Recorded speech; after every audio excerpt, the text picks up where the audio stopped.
ہمارے کئی لوگ نا بڑے فخر کے ساتھ کہتے ہیں میں تو اس کو منہ ہی نہیں لگاتا لیکن وہ میری چوک نہیں چھوڑتا، میں نے اس کو کبھی نہیں بلایا لیکن وہ میری نا بڑی خوشامد کرتا ہے، میں تو کبھی اس کی گلی سے نہیں گزرا لیکن وہ میرے پیچھے پڑا رہتا ہے۔ جس شخص کو یہ زوم اور یہ تکبر ہے نا کہ وہ میرے پیچھے پڑا رہتا ہے، میں نے تو اس کو کبھی منہ نہیں لگایا، کبھی اپنے گریبان کے بٹن کھول کے اندر سے دیکھے تو صحیح نبی کریم صلی اللہ علیہ وسلم اصحاب کے درمیان موجود تھے، حضور کا چہرہ کھل رہا تھا اور حضور بات کر رہے تھے تو آثار خوشی کے حضور کے چہرے سے نمایاں تھے۔ صحابہ سے فرمایا اے میرے صحابہ، آج تمہیں ایک ایسے شخص کا ذکر نہ سناؤں کہ یقیناً اللہ تعالیٰ جس کو جنت عطا فرمائے گا، ہر صورت جنتی ہے۔ تو صحابہ کے لیے اس سے بڑی خوشی کی بات کیا تھی کہ رسول اللہ بات کرتے رہیں، اصحاب رسول سنتے رہیں اور حضور کے لبھائے مبارکہ ہلتے رہیں اور صحابہ کو علم کے موتی ملتے رہیں، اس سے بڑا ان کے لیے اور شرف کیا تھا؟ عرش کے اللہ کے رسول ارشاد فرمائیے، حضور نے فرمایا وہ شخص جو اپنے رشتہ دار کے ساتھ تعلق کو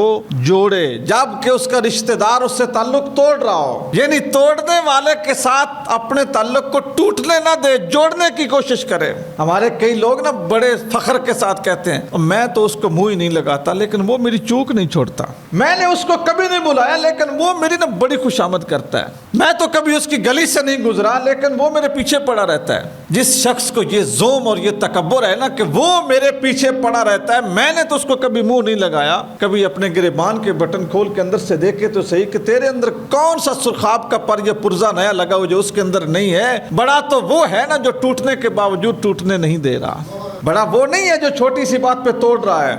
کتنے ایسے مسئلے، کتنے ایسے چیزیں آتی ہیں میرے پاس، لوگ فون پہ پوچھتے ہیں، مشافہ پوچھتے ہیں، ملاقات کرتے ہیں، استاد جی بس مسئلہ کوئی نہیں تھا، لڑائی کوئی نہیں تھی، جھگڑا کوئی نہیں تھا، بس دونوں آپس میں بولے چالے، تھوڑا سا غصہ ہو گیا تو بھائی نے بھائی کو کہہ دیا کہ آج کے بعد تیری میری قبریں الگ ہیں، نہ شادیوں پہ آنا ہے، نہ فوتگیوں پہ آنا ہے، نہ رشتہ داریوں پہ آنا ہے، نہ غمی پہ آنا ہے، نہ خوشی پہ آنا ہے، نہ بیماری پہ آنا ہے، نہ اجڑنے پہ آنا ہے، نہ بچنے پہ آنا ہے، توڑ دیا ہے۔ تو ان سے اگر پوچھا جائے کہ کیا وہ چند لمحے صبر نہیں ہو سکتا تھا، برداشت نہیں ہو سکتی تھی؟ فرمایا وہ شخص جس نے توڑنے والے کے ساتھ جوڑا نا، میرے محبوب صلی اللہ علیہ وسلم نے فرمایا یقیناً وہ بندہ جنتی ہے، وہ جنت میں جائے گا۔ تو اسی طرح وہ جو میں سود کی بات سمجھا رہا تھا، اگر کوئی چیز لینے آتا ہے نا تو شکر کرو خدا کا کہ اللہ تعالیٰ نے آپ کو دینے والا بنایا ہے، آپ کو لینے والا نہیں بنایا۔ وہ ذات یہ جو منصب ہے نا اس کو بدل بھی سکتی تھی نا، اس منصب کو بدل بھی سکتی تھی، جو وہ لینے والے صف میں کھڑا ہے نا،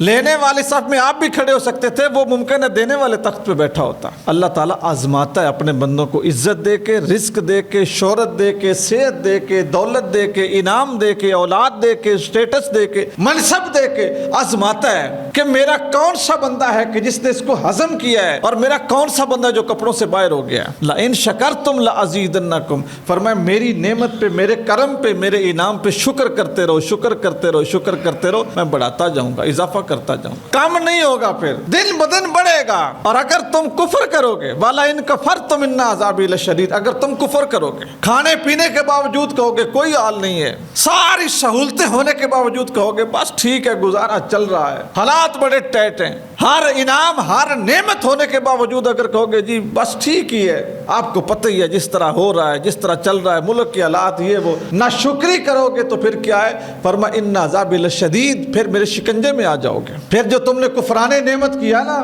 صحت کی قدر نہیں کی، رزق کی قدر نہیں کی، کاروبار کی قدر نہیں کی، اپنی بصارت کی قدر نہیں کی، اپنی سماعت کی قدر نہیں کی، اپنی گرفت کی قدر نہیں کی، پھر کیا ہوگا؟ ممکن ہے آج ہاتھوں میں مضبوطی ہے کل کو راشا آ جائے، آج کان سنتے ہیں کل کو بہرے ہو جائیں، آج آنکھیں دیکھتی ہیں کل کو اندھی ہو جائیں، آج زبان چلتی ہے کل کو گونگی ہو جائے، پھر تمہیں قدر ہوگا کہ جو انعام اس نے کیا تھا نا میں نے اس انعام کا شکر ادا نہیں کیا۔ تو ممکن ہے کہ آپ جس چیز پہ فخر کریں کہ میں دیتا ہوں، وہ دینے والی جگہ پہ کسی اور کو بٹھا دے اور آپ کو لینے والی صف میں کھڑا کرتے ہیں۔ ہمیشہ ایک مرتبہ ایک بدو سرکار دو عالم صلی اللہ علیہ وسلم کے پاس آیا اور اس نے حضور سے کئی سوال کیے، 26 سوال ہیں حدیث مبارکہ میں، حضرت خالد بن ولید نے اس حدیث کو روایت کیا، 26 سوال۔ ان سوالوں میں سے ایک سوال یہ بھی ہے کہ اللہ کے رسول میں چاہتا ہوں کہ میں ہر وقت جو ہے نا وہ شکر میں رہوں، یعنی میری آنکھیں نم رہیں، میرا دل پرسکون رہے کہ میرے پاس جو کچھ ہے بہت ہے۔ رسول اللہ صلی اللہ علیہ وسلم نے کیا فرمایا؟ فرمایا ہمیشہ اپنے سے نیچے والے کو دیکھنا, جس کا 5 مرلے کا مکان ہے نا 2.5 مرلے والے کو دیکھیں,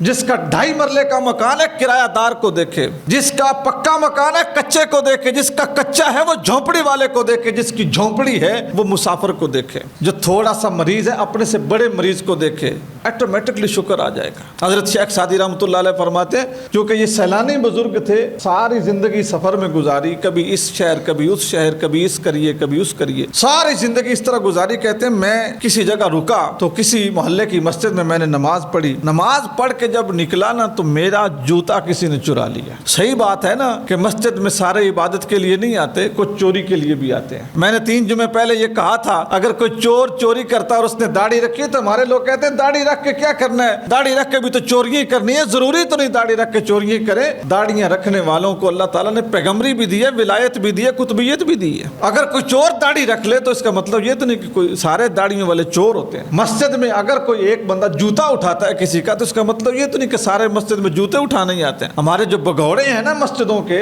وہ یہ بات بھی کرتے ہیں مسجد میں جا کے کیا کرنا ہے جی, وہاں پہ بھی تو لوگ جوتے اٹھانے ہی آتے ہیں, لوگ لنگر کھانے ہی آتے ہیں, ٹھیک ہے محفل بھی سن کے کیا کرنا ہے, لوگ تو ایسے ہی آتے ہیں ویسے ہی آتے ہیں. نہیں, یہ آپ کے اپنے ذہن کی اختراع ہے. جو کوئی جو کچھ لینے آتا ہے نا خدا کے گھر میں اس کو وہی ملتا ہے. یہ بات بہت بڑی بات ہے. خدا کے خزانے میں سب کچھ ہے, عزت بھی ہے, ذلت بھی ہے, بادشاہی بھی ہے, فقیری بھی ہے. خدا کی مخلوق میں تتر بھی ہیں, بچھو بھی ہیں. سبحان تیری قدرت پڑھنے والے بھی پرندے اللہ نے پیدا کیے, اور ہر اپنے موسم کو بھی ڈنگ مارنے والے بچھو بھی اللہ نے پیدا کیے. سمندر کی ساری مچھلیوں کو نہیں کھاتی, مچھلیاں پیدا کرنے والی مچھلیاں بھی اللہ نے پیدا کی, مچھلیاں کھانے والی مچھلیاں بھی اللہ نے پیدا کی. چڑیاں بھی اس کی پیداوار, شکرے بھی اس کے پیداوار. آپ اس کی بارگاہ میں جب آتے ہیں نا تو جس چیز کے خریدار ہوتے ہیں وہی چیز آپ کو مل جاتی ہے. بازار بھرے پڑے ہیں نا, آپ کے پاس سرمایہ ہے, آپ اس سرمایہ سے چاہیں بازار میں جا کے قیمتی چیز خرید لیں, چاہیں تو جا کے گھٹیا چیز خرید لیں. کچھ لوگ بازار میں جاتے ہیں تو ایسی چیز خریدتے ہیں جو کھاتے ہیں تو صحت بنتی ہے, کچھ پیسہ دے کے وہی چیز خریدتے ہیں کہ جس سے صحت تباہ ہوتی ہے. یہ تو اپنی اپنی پسند ہے. اسی طرح مسجد میں آنے والا ہر بندہ چور نہیں ہوتا کہ وہ جوتے چرانے آتا ہے, وہ لنگر کھانے آتا ہے. نہیں,